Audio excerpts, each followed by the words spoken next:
Mushroom তো আপনারা অনেকেই খেয়েছেন, কিন্তু এইভাবে কোনোদিন মালাই মাশরুম বানিয়ে খেয়েছেন? একবার ট্রাই করে দেখুন, গ্যারেন্টি দিয়ে বলতে পারছি এর স্বাদ আপনারা কোনোদিন ভুলতে পারবেন না। মাশরুমগুলোকে আমরা ভালো করে গরম জলে ধুয়ে নেব, এটাই হচ্ছে এর সিক্রেট। যতবার ধোবো ততবার ওর মধ্যে যে মাটি নোংরা সেগুলো বেরিয়ে যাবে, দেখবেন ঠিক এরকম কালার চলে আসবে মাশরুমের। মাশরুমের মধ্যে অনেক পুষ্টিকর গুণ থাকে, এটা খেতে অত্যন্ত সুস্বাদু।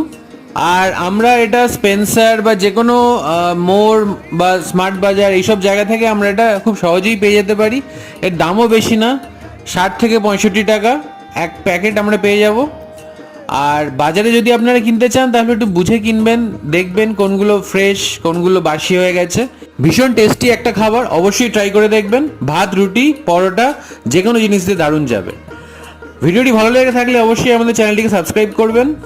আর আপনারা সবাই সুস্থ থাকবেন, ভালো থাকবেন, দেখা হচ্ছে আগামী ভিডিওতে।